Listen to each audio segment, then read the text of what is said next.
जय श्री कृष्ण। आप सभी को सावन मास कृष्ण पक्ष कामिका एकादशी की ढेरों शुभकामनाएं। प्रिय भक्तों, आज सावन की एकादशी का दिन है। आज बड़ा ही पुण्यदायी दिन है। आज का पुण्य बड़ा करोड़ गुना अधिक है। आज का पुण्य अक्षय है। अतः आपको खूब पुण्य प्राप्त करना चाहिए। आप अपने पितरों को प्रसन्न करने के लिए गीता के 7वें अध्याय का श्रवण करेंगे। पहले हम गीता के 7वें अध्याय का महात्म्य सुनाएंगे, जो भगवान शंकर के द्वारा मां पार्वती को सुनाया गया। तदुपरांत आप गीता का 7वां अध्याय श्लोक रूप जो भगवान कृष्ण द्वारा महाराज अर्जुन को निर्देश दिया गया, वो श्रवण करेंगे। पुराण कहते हैं कि इसका श्रवण करने से और उसका पुण्य जब आप पितृ को अर्पित करते हैं तो इससे आपके पितृ तृप्त होते हैं, उन्हें प्राप्त होती है। क्योंकि इसका पुण्य इतना अधिक है जिससे आपके पितृ यदि कहीं घोर नरक में भी हो तो वहां भी उन्हें तृप्ति प्राप्त होती है। इसीलिए गीता का 7वां अध्याय सुन के उसका पुण्य प्रत्येक महत्वपूर्ण तिथि पर अपने पितरों को अर्पित करना चाहिए, जल तर्पण करना चाहिए। एकादशी बड़ी अमावस्या आ रही है 12 तारीख यानी 12 अगस्त को। इस पे भी करना चाहिए, व्यतिपात योग में भी करना चाहिए। जितना करते हैं उतना पितृ प्रसन्न होते हैं, और जब पितृ प्रसन्न होते हैं तो आपके जीवन के बड़े बड़े संकट दूर हो जाते हैं। आर्थिक परेशानियां चल रही हो, कई बार ऐसा हाल हो जाता है कि एक एक पैसे के लिए मोहताज हो जाते हैं। अनेक प्रयत्न करने के बाद भी पैसा नहीं आता। ये पितृदोष, पितृ की नाराजगी के लक्षण होते हैं। परिवार में कलह क्लेश का हो जाना, पति पत्नी में लड़ाई झगड़े होते रहना, ये सब पितृदोष को दिखाते हैं। इससे बचने का ये उत्तम उपाय है कि आप प्रत्येक एकादशी पर गीता के 7वें अध्याय को सुने, उसका पुण्य पितरों को अर्पित करें और पितृ को जल तर्पण श्राद्ध कर्म करें। ये कर्म अधिक करेंगे उतने ही जीवन में संतोष प्राप्त होगा। अनेकों लोगों ने इसका लाभ लिया है। हमें तो हर दूसरे दिन किसी ना किसी का कमेंट्स या मैसेज आता है कि गुरुजी हाँ आपने ये बताया था, हमने आपका सुना था, बहुत लाभ प्राप्त हुआ है। जब से हमने ये गीता के 7वें अध्याय का पाठ सुन के और पुण्य पितरों को अर्पित करना शुरू किया है, तब से हमारे घर में परिवर्तन आ गया है। आप भी लाभ लीजिए। प्रातः काल स्नान करके स्वच्छ वस्त्र धारण कीजिए। एक लोटा लीजिए तांबे का, उसमें थोड़े से एक चुटकी काला तिल डाल लीजिए, एक पत्ता तुलसी का डालिए तो कुशा डालिए, और सारी सामग्री डाल के जल आदि भर के दक्षिण दिशा की ओर मुख करके बैठ जाइए। आसान लगा के हम गीता के 7वें अध्याय का महात्म्य सुनाएंगे, फिर पाठ श्रवण कराएंगे। उसका पूर्ण श्रवण कीजिए। श्रवण करने के बाद आपको संकल्प करवाएंगे कि किस प्रकार से इसका पुण्य अपने पितरों को अर्पित करना है, और पुण्य पितरों को अर्पित का संकल्प करके फिर ये जो जल है लोटे में, इससे तर्पण कीजिए। मंत्र सहित तर्पण करवाएंगे। तर्पण करने के बाद ये क्रम पूर्ण होगा। इससे आपके पितरों को तृप्ति प्राप्त होगी, ऐसा पुराण कहते हैं। और ये बड़ा ही उत्तम उपाय है, इसे प्रत्येक मनुष्य को करना चाहिए। आइए अब हम पहले महात्म्य आरंभ करते हैं। आपसे निवेदन है कि ये गीता के 7वें अध्याय का वीडियो है तो लाइक अवश्य कर दीजिएगा, और चैनल पर नए हैं तो सब्सक्राइब कर लीजिए, क्योंकि ये एक प्रतिष्ठित ज्योतिष संस्थान का चैनल है। यहाँ जो जानकारी दी जाती है वो ज्योतिष शास्त्र और पंचांग पर आधारित होती है। प्रिय भक्तों, कमेंट बॉक्स में अवश्य लिखिएगा जय श्री कृष्ण। भगवान कृष्ण आपके पितरों को गोलोक धाम में वास देंगे। आइए महात्म्य सुनते हैं। महात्म्य क्यों सुना जाता है? महात्म्य सुनना इसलिए आवश्यक है क्योंकि महात्म्य भगवान शंकर के द्वारा कहा गया, मां पार्वती को सुनाया गया, और इसको सुनने से आपको इस अध्याय का महत्व पता चलता है कि यह अध्याय क्यों सुनना चाहिए, इसको सुनने से क्या प्राप्त होता है। और तदोपरांत हम इस अध्याय को जब सुनेंगे तो आपको अधिक प्रसन्नता होगी और अधिक रुचि के साथ आप इसको सुन पाएंगे। और जब अधिक रुचि के साथ सुनते हैं तो आपको अधिक पुण्य की प्राप्ति होती है। इसीलिए पहले महात्म्य सुनाया जाता है। अथ श्रीमद् भगवद गीतासु उपनिषत्सु ब्रह्म विद्याया योग शास्त्रे श्री कृष्णार्जुन संवादे ज्ञान विज्ञान योगो नाम सप्तमो अध्यायः प्रारंभ। बोलिए शंकर भगवान की जय। भगवान शिव कहते हैं कि हे देवी पार्वती, अब मैं 7वें अध्याय का महत्व बतलाता हूं, जिसे सुनकर कानों में अमृत राशि भर जाती है। पाटलिपुत्र नामक एक दुर्गम नगर है जिसका गोपुर द्वार बहुत ही ऊंचा है। उस नगर में शंकुकर्ण नामक एक ब्राह्मण रहता था। उसने वैश्य वृत्ति का आश्रय लेकर बहुत धन कमाया, किंतु न तो कभी पितरों का तर्पण किया और न देवताओं का पूजन किया। वह धन उपार्जन में तत्पर होकर राजाओं को ही बोझ दिया करता था। एक समय की बात है कि उस ब्राह्मण ने अपना चौथा विवाह करने के लिए पुत्रों और बंधुओं के साथ यात्रा की। मार्ग आधी रात के समय जब वो सो रहा था तो एक सर्प ने कहीं से आकर उसकी बाहों में काट लिया और उसके काटते ही ऐसी अवस्था हो गई कि मणि मंत्र और औषधि आदि से भी उसके शरीर की रक्षा असाध्य जान पड़ी कि किसी भी औषधि आदि से अब इसको नहीं बचाया जा सकेगा। तत्पश्चात कुछ ही क्षणों में उसके प्राण पक्षी रूठ गई। फिर बहुत समय के बाद वो सर्प योनि में उत्पन्न हुआ। उसका चित्त धन की वासना में बंधा था। उसने पूर्व वृत्तांत को स्मरण करके सोचा, मैंने जो घर के बाहर करोड़ों की संख्या में अपना धन गाड़ रखा है, उससे इन पुत्रों को वंचित करके स्वयं ही उसकी रक्षा करूंगा। एक दिन सांप की योनि से पीड़ित होकर पिता ने स्वप्न में अपने पुत्रों के समक्ष आकर अपना मनोभाव बतलाया। तब उसके निरंकुश पुत्रों ने सवेरे उठकर बड़े विस्मय के साथ एक दूसरे से स्वप्न की बातें कही। उनमें से मझला पुत्र कुदाल हाथ में लिए घर से निकला और जहां उसके पिता सर्प योनि धारण करके रहते थे उस स्थान पर गया। यद्यपि उसे धन के स्थान का ठीक ठीक पता नहीं था, तो भी उसने चिन्हों से उसका ठीक निश्चय कर लिया और लोभ बुद्धि से वहां पहुंचकर बामी आरंभ कर दिया। तब उस बाम्बी से बड़ा भयानक सांप प्रकट हुआ और बोला, ओ मूढ़ तू कौन है, किस लिए आया है, क्यों बिल खोद रहा है, अथवा किसने तुझे भेजा है, ये सारी बातें मेरे सामने बता। पुत्र बोला, मैं आपका पुत्र हूं, मेरा नाम शिव है। मैं रात्रि में देखे हुए स्वप्न से विस्मित होकर यहाँ स्वर्ण लेने के कोतवाल से आया हूं। पुत्र की यह लोक निंदित वाणी सुनकर वह सांप हंसता हुआ उच्च स्वर से स्पष्ट वचन इस प्रकार बोला। सर्प बोला, यदि तू मेरा पुत्र है तो मुझे शीघ्र ही बंधन से मुक्त कर। मैं पूर्व जन्म के गाड़े हुए धन के लिए ही सर्प योनि में उत्पन्न हुआ हूं। पुत्र ने पूछा, पिताजी आपकी मुक्ति कैसे होगी, इसका उपाय मुझे बताइए, क्योंकि मैं इस रात में सब लोगों को छोड़कर आपके पास आया हूं। पिता ने कहा, बेटा, गीता के अमृत में 7वें अध्याय को छोड़कर मुझे मुक्त करने में तीर्थ, दान, तप और यज्ञ भी समर्थ नहीं है। केवल गीता का 7वां अध्याय ही प्राणियों के जरा मृत्यु आदि दुहक को दूर करने वाला है। पुत्र, मेरे श्राद्ध के दिन 7वें अध्याय का पाठ करने वाले ब्राह्मण को श्रद्धापूर्वक भोजन कराना, इससे निसंदेह मेरी मुक्ति हो जाएगी।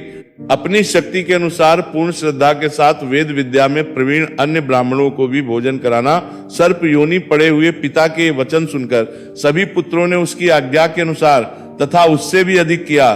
तब शंकुकर्ण ने अपने सर्प शरीर को त्याग कर दिव्य देह धारण किया और सारा धन पुत्रों के अधीन कर दिया। पिता ने करोड़ों की संख्या में जो धन बांट कर दिया था, उससे वे सदाचारी पुत्र बहुत प्रसन्न हुए। उनकी बुद्धि धर्म में लगी हुई थी, इसीलिए उन्होंने बावली, कुआं, पोखर, यज्ञ, देव, मंदिर आदि बनाई और धन उपयोग किया।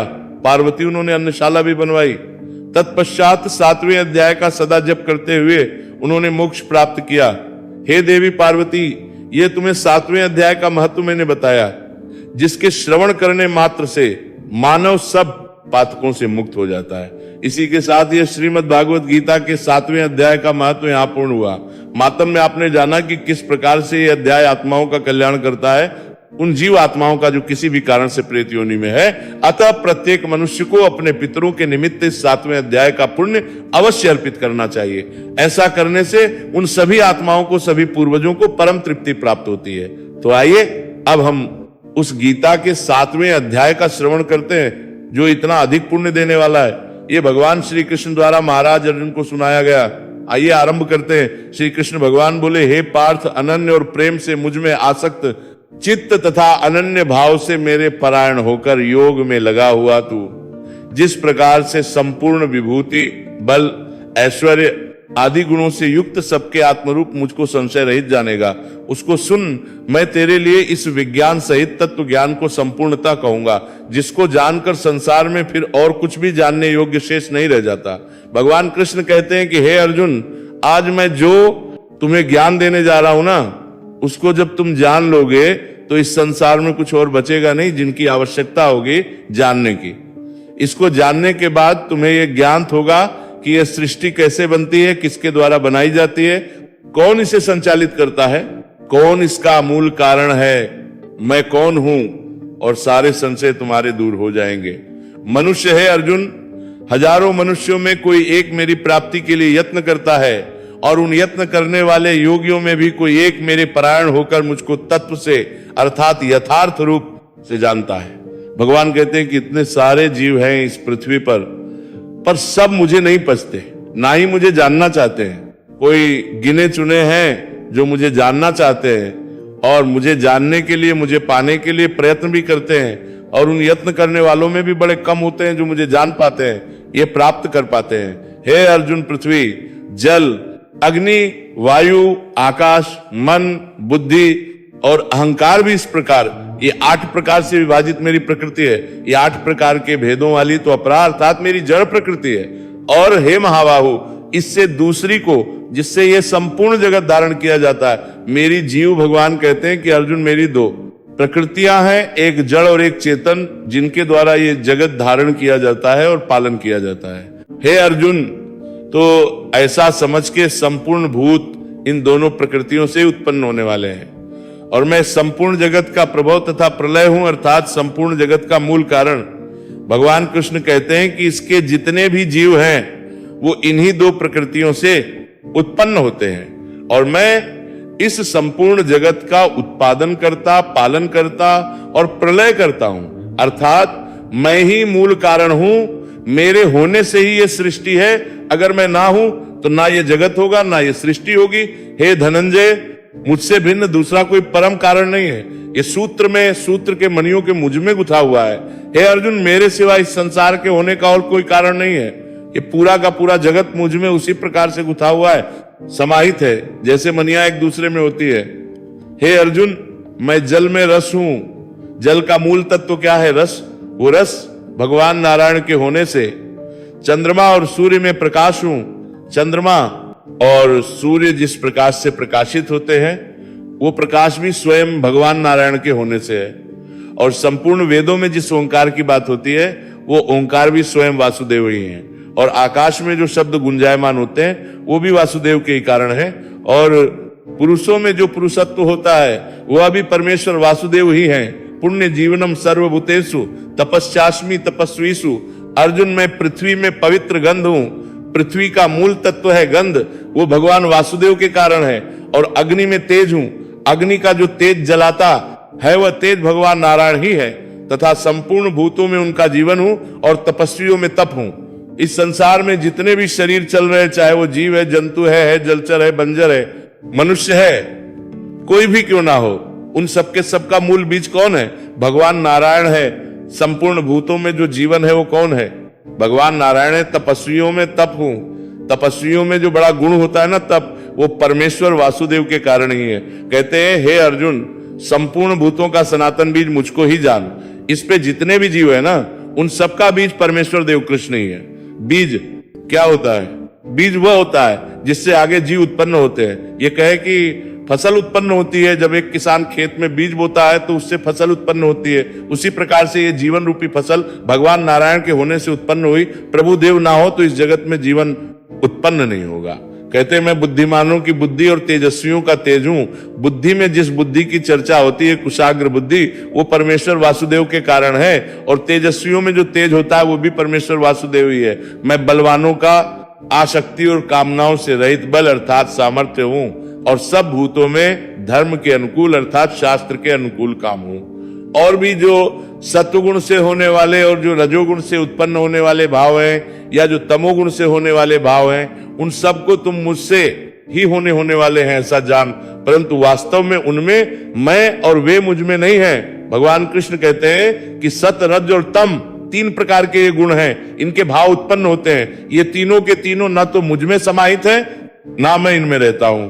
अर्थात जहां ये तीनों भाव रहते हैं, सत, रज, तम 3 गुण रहते हैं, ना मैं वहां वास करता हूं और ना वो वहां रहते हैं जहां मैं रहता हूं। गुणों के कार्य रूप सात्विक, राजस और तामस, इन तीनों प्रकार के भावों से ये सारा संसार प्राणी समुदाय मोहित हो रहा है। इसीलिए इन तीनों गुणों से परे मुझको नहीं जानता। भगवान कृष्ण कहते हैं, हे अर्जुन, ये जो सत, रज और तम है ना, इन तीनों प्रकार के भावों का इस समाज पर बड़ा प्रभाव है। ये जो प्राणी समुदाय है, ये इन तीनों भावों से भरा हुआ है और इनसे मोहित हो रहा है। और इन भावों में घुल मिल जाने के कारण, या इन भावों का प्रभाव अत्यधिक होने के कारण ही ये मोहित है। अविनाशी को नहीं जानता कि मुझ परमेश्वर को जानता ही नहीं है। क्यों?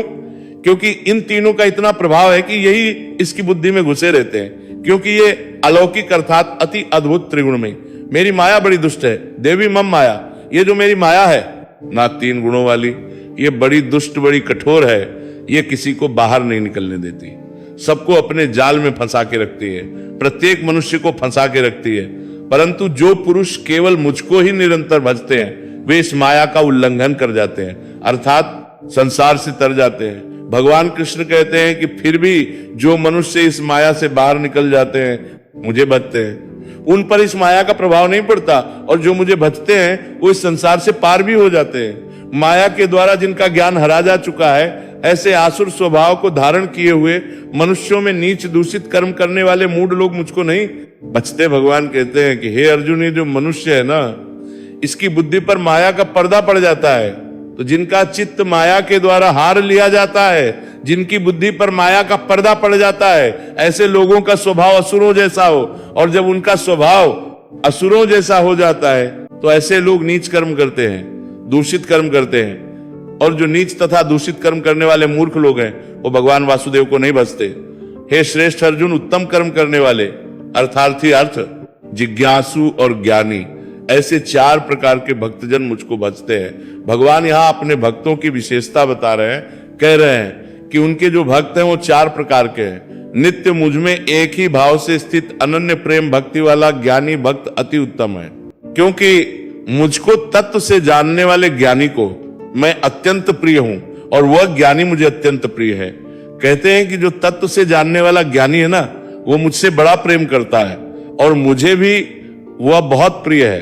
कहते हैं यूं तो ये सभी उदार हैं, परंतु ज्ञानी तो साक्षात मेरा ही स्वरूप है, ऐसा मेरा मत है, क्योंकि वह मदगत मन बुद्धि वाला ज्ञानी भक्त अति उत्तम गति स्वरूप मुझ में ही अच्छी प्रकार से लीन रहता है, स्थित रहता है। बहुत जन्मों के अंत के जन्म में तत्व ज्ञान को प्राप्त पुरुष सब कुछ वासुदेव ही है, इस प्रकार मुझको बचता है। वो महात्मा अत्यंत दुर्लभ है। भगवान कृष्ण कहते हैं कि इस जीवात्मा के हजारों जन्म होते हैं, कोई जीवात्मा 1000 जन्म के बाद भी समझ पाए कि सृष्टि के कर्ता धर्ता वासुदेव ही हैं। ऐसी जीवात्मा बड़ी मुश्किल से मिलती है, बड़ी कम होती है। अनेक जीवन लेने के बाद भी, अनेकों जन्म लेने के बाद भी ये जीवात्मा ये जान ही नहीं पाती कि इस सृष्टि के कर्ता धर्ता परमेश्वर वासुदेव हैं। उन भोगों की कामना द्वारा जिनका ज्ञान हरा जा चुका है, वे लोग अपने स्वभाव से प्रेरित होकर उस नियम को धारण करके अन्य देवताओं को भजते हैं। भगवान कहते हैं कि ये जो मनुष्य है ना, ये सदा कामनाओं में डूबा रहता है, इसकी कामनाएं बहुत है, और कामनाओं की पूर्ति से प्रेरित होकर ही ये अन्य देवताओं को भजता है। अर्थात ये जो मनुष्य है, इसकी कामनाओं से भी प्राय किया है प्रेम भक्तों, कामनाओं से भी प्राय है कि मनुष्य की इच्छाएं बहुत हैं। देखिए यहाँ पे विशेष रूप से भक्ति को समझाने का प्रयास किया जा रहा है कि भक्ति जो है 2 प्रकार की होती है, एक सकाम भक्ति, एक निष्काम भक्ति। तो भगवान कह रहे हैं कि जो मनुष्य है ना, ये सकाम भक्ति बहुत करता है, जो कामना की पूर्ति के लिए की जाती है। अगर वस्तुतः देखो तो आज के समय में भक्ति होनी ही बंद हो गई। आप कहेंगे पंडित जी बड़ी भीड़ है, क्या बात कर रहे हैं आप, भक्ति तो बहुत हो रही है। पहले तो होती नहीं थी इतनी, तीर्थ ट्रेन की बुकिंग नहीं मिलती है, बस फुल जा रही है, मंदिरों में भीड़ है। पर वहां ध्यान दीजिए, जो भक्त आ रहे हैं वो कौन सी भक्ति कर रहे हैं, वो सकाम भक्ति कर रहे हैं, वो अपने उद्देश्य की पूर्ति के लिए वहां आ रहे हैं। कोई कहता है मेरे बेटे का ब्याह करा दो, कोई कहता है मुझे पोता दे दो, कोई कहता है बेटे को पास करा दो, कोई कहता है बेटे की नौकरी लगवा दो, कोई कहता है बेटी की शादी करवा दो, कोई कहता है मुझे नाती दे दो। सबकी अपनी अपनी इच्छाएं हैं। कोई धन चाहता है, कोई संपत्ति, कोई प्रमोशन, कोई नौकरी, कोई पत्नी, कोई पति, सब अपनी इच्छा लेके भगवान के पास जा रहे हैं। इसे कहते हैं सकाम भक्ति। आपकी कामना है, उसकी पूर्ति के लिए आप भक्ति कर रहे हैं, अपनी कामना को पूरा करवाने के लिए, और इस कामनाओं में डूबे रहने के कारण ही मनुष्य अन्य देवताओं को भजता है। कोई कहता है भाई अच्छा ये परेशानी है, इस देवता को भजो, ये तुम्हारी इस इच्छा को पूरा कर देंगे। ये परेशानी है, इस देवता को भजो, ये तुम्हारी शिक्षा को पूरा कर देंगे। तो भगवान कहते हैं कि कामनाओं में डूबा मनुष्य अन्य देवताओं को भजता रहता है, और जो सकाम भक्त जिस देवता के स्वरूप को श्रद्धा से पूजना चाहता है, उस भक्त की श्रद्धा को मैं उसी के प्रति स्थिर कर देता हूं। भगवान कहते हैं कि जो भक्त किसी भी देवता को पूजना चाहता है, तो भगवान वासुदेव कुछ ऐसा करते हैं जिससे कि उसी देवता के प्रति उसकी श्रद्धा और अधिक बढ़ जाती है। क्या करते हैं भगवान? वह पुरुष उस श्रद्धा से युक्त होकर उस देवता का पूजन करता है, और उस देवता से मेरे द्वारा ही विधान किए हुए उन इच्छित भोगों को निसंदेह प्राप्त करता है। कहते हैं कि वो जो मनुष्य उसने अमुक देवता से कोई वस्तु मांगी तो भगवान नारायण के विधान से ही वो वस्तु दी जा रही है, नारायण ही उसको देने वाले हैं, परंतु दे कैसे रहे हैं उस देवता के माध्यम से। तो इससे उस देवता के प्रति उस भक्त की श्रद्धा और बढ़ जाती है। उसको लगता है इसी देवता ने मेरी इच्छा पूरी की है, और इससे वो उस देवता को और अधिक पूजने लग जाता है, उसकी भक्ति और अधिक स्थिर हो जाती है। भगवान कहते हैं परंतु उन अल्प बुद्धि वालों का वह फल नाशवान है, तथा वे देवताओं को पूजने वाले देवताओं को प्राप्त होते हैं, और मेरे भक्त चाहे जैसे ही बजे अंत में वे मुझको ही प्राप्त होते हैं। भगवान वासुदेव कहते हैं कि ये जो भक्त है ना, जो इच्छाओं की पूर्ति के लिए भक्ति कर रहे हैं, इनको जो फल प्राप्त होने वाला है ये आज नहीं तो कल नष्ट हो जाएगा, सदा रहने वाला है नहीं, और ये देवताओं को पूजने वाले देवताओं के धाम को जाएंगे, इनको मुक्ति प्राप्त नहीं होगी, मोक्ष नहीं मिलेगा। पर जो मुझे भज लेता है, नारायण को भज लेता है, वह अंत में मेरे धाम को प्राप्त कर लेता है, अर्थात मुक्ति प्राप्त कर लेता है। भगवान कृष्ण कहते हैं कि बुद्धिहीन पुरुष मेरे अनुत्तम अविनाशी परम भाव को ना जानते हुए मन इंद्रियों से परे मुझे सच्चे आनंद धन परमात्मा को मनुष्य की भांति जन्म कर व्यक्ति भाव को मानते हैं। कहते हैं कि ये जो मनुष्य है ना, ये इतना बुद्धिहीन है, इसको ये लगता है कि मैं भी जन्म लेके मृत्यु को प्राप्त होता हूं और मर के फिर जीवन प्राप्त करता हूं। ये अर्जुन अपनी योग माया से छिपा हुआ मैं सबके प्रत्यक्ष नहीं होता, इसीलिए ये अज्ञानी जन समुदाय मुझे जन्म रहित अविनाशी परमेश्वर को नहीं जानता, अर्थात मुझको जन्म में मरने वाला समझता है। कहते हैं कि मैं सदा अपनी योग माया से छिपा रहता हूं, इसीलिए इस मनुष्य को लगता है कि मैं भी जैसे मनुष्य जन्म लेता है फिर मृत्यु को प्राप्त होता है, वैसे ही जन्म में मरने वाला हूं। हे पूर्व में व्यतीत हुए और वर्तमान में स्थित तथा आगे होने वाले सब भूतों को मैं जानता हूं, परंतु मुझको कोई भी श्रद्धा भक्ति रहित पुरुष नहीं जानता। कहते हैं अर्जुन क्या हो चुका है, क्या हो रहा है और क्या आगे होने वाला है, ये सब मैं जानता हूं, पर मुझे वही जान पाता है जो श्रद्धा रखता है, और जिसमें भक्ति है, जिसमें भक्ति और श्रद्धा नहीं है, ऐसा पुरुष मुझे नहीं जान सकता। हे अर्जुन, संसार में इच्छा और द्वेष से उत्पन्न सुख दुख आदि रूप मोह से संपूर्ण प्राणी अज्ञानता को प्राप्त हो रहे हैं। कह रहे हैं कि ये जो मनुष्य समाज है ना, इसमें सुख और दुख का द्वंद्व चल रहा है, इसी से ये अज्ञानता को प्राप्त होते जा रहे हैं। इनमें सुख दुख का द्वेष उत्पन्न हो रहा है, परंतु निष्काम भाव से श्रेष्ठ कर्मों का आचरण करने वाले जिन पुरुषों का पाप नष्ट हो गया है, वे राग द्वेष जनित द्वंद्व रूप मोह से मुक्त दृढ़ निश्चय भक्त मुझको सब प्रकार से भजते हैं। तो कहते हैं कि जो निष्काम भाव से कर्म करते हैं, अच्छे कर्मों का आचरण करते हैं, ऐसे लोगों का, ऐसे पुरुषों का पाप नष्ट हो जाता है, और वे राग द्वेष जनित द्वंद्व से मुक्त भी हो जाते हैं। और ऐसे ही भक्त भगवान को हर प्रकार से भजते हैं, और जो मेरे शरण होकर जरा और मरण से छूटने के लिए यत्न करते हैं, वे पुरुष उस ब्रह्म को, संपूर्ण अध्यात्म को, संपूर्ण कर्म को जानते हैं। कहते हैं कि जो ऐसा मनुष्य मेरी शरण में आ जाता है जरा और मरण से छूटने के प्रयत्न करता है, अर्थात जन्म मृत्यु के चक्र से छूटने का जो प्रयत्न करता है, उसे मैं ब्रह्म संपूर्ण अध्यात्म का ज्ञान प्राप्त प्रदान कर देता हूं और उसकी मुक्ति हो जाती है। अधिभूत और अधिदेव के सहित तथा अधियज्ञ के सहित मुझे अंत काल में भी जानते हैं। वे युक्ति चित्त वाले पुरुष मुझे जानते हैं, अर्थात प्राप्त हो जाते हैं। कहते हैं हे अर्जुन, इस जीवात्मा के अंत के समय में भी यदि कोई जीवात्मा मुझे भज लेता है तो उसे भी मैं मुक्ति प्रदान कर देता हूं, वो भी इस संसार से तर जाता है। इति श्रीमद् भगवद गीतासु उपनिषत्सु ब्रह्म विद्यायां योग शास्त्रे श्री कृष्णार्जुन संवादे ज्ञान विज्ञान योगो नाम सप्तमोध्यायां। बोलिए कृष्ण भगवान की जय। इसी के साथ ही गीता का 7वां अध्याय यहाँ पूर्ण होता है। इसमें भगवान श्री कृष्ण का उपदेश है और संदेश है कि मनुष्य को सकाम भक्ति छोड़ के निष्काम भक्ति की ओर अग्रसर होना चाहिए। भगवान से यही प्रार्थना करें कि प्रभु हम तेरे हैं, जैसा तुझे रखना है वैसे रख, हमारा सुख भी तेरा, हमारा दुख भी तेरा, बस तेरे सिवा कुछ और ना चाहिए। इस प्रकार भाव से जब भक्ति करेंगे तो परमेश्वर का धाम प्राप्त होगा। सकाम भक्ति से जो भी आप पाना चाहते है वो सब तो आज नहीं तो कल नष्ट हो जाना। आइए अब लौटे को दोनों हाथों में उठा लीजिए और भगवान नारायण का ध्यान करते हुए निवेदन कीजिए कि हे प्रभु, हे जगदीश्वर, हे परमेश्वर वासुदेव, मैंने अभी जो गीता के 7वें अध्याय का श्रवण किया है उसका जो भी पुण्य आज इस एकादशी पर उत्पन्न होता है, वो संपूर्ण पुण्य मैं अपने सभी पितरों को अर्पित करता हूं। ये पुण्य मेरे पितरों को प्राप्त हो और वो इससे तृप्त हो, तृप्त हो, तृप्त हो। अब एक पात्र लीजिए तर्पण करने के लिए, बड़ा लेफ्ट हैंड में लोटा पकड़िए, सीधे हाथ में अंगूठा और उंगली के बीच से जो क्षेत्र है ना, उसको हम पितृ तीर्थ कहते हैं। वहां से इस जल का तर्पण करेंगे, दूसरे पात्र में जल को छोड़ेंगे, उलटे हाथ में लोटे से जल सीधे हाथ में गिराते हुए नीचे दूसरे पात्र में जाएगा। हम मंत्र पढ़ते हैं, ओम ह्रीं श्रीं क्लीं सुधा दिव्य स्वाहा स्वाहा, ओम ह्रीं श्रीं क्लीं सुधा दिव्य स्वाहा, ओम ह्रीं श्रीं क्लीं सुधा दिव्य स्वाहा। इस प्रकार से जल तर्पण कीजिए और अपने पितरों से निवेदन कीजिए कि हे मेरे पितरों, मैंने अभी गीता के 7वें अध्याय का जो श्रवण किया, इसका पुण्य मैं आपको अर्पित कर रहा हूं, और मैंने अभी ये जो जल तर्पण किया है, ये भी मैं आपको अर्पित किया है। इसके पुण्य को भी स्वीकार करें, इस जल तर्पण को भी स्वीकार करें। आप जहां भी हैं, तृप्त हो, तृप्त हो, तृप्त हो। आज एकादशी पर मैं आपके निमित्त जो भी दान पुण्य सत्कर्म बन पड़ेगा, वो अवश्य करूंगा। आप सभी प्रसन्न हो और मेरे सभी संकटों का नाश करें। जीवन में आपके जो भी परेशानियां हैं, उनका वर्णन अपने पितरों से करेंगे तो पितृदेव अवश्य ही प्रसन्न होकर आपके संकटों का नाश करेंगे। ये जो जल है, तर्पण किया हुआ जल पीपल पे अर्पित कर दीजिएगा।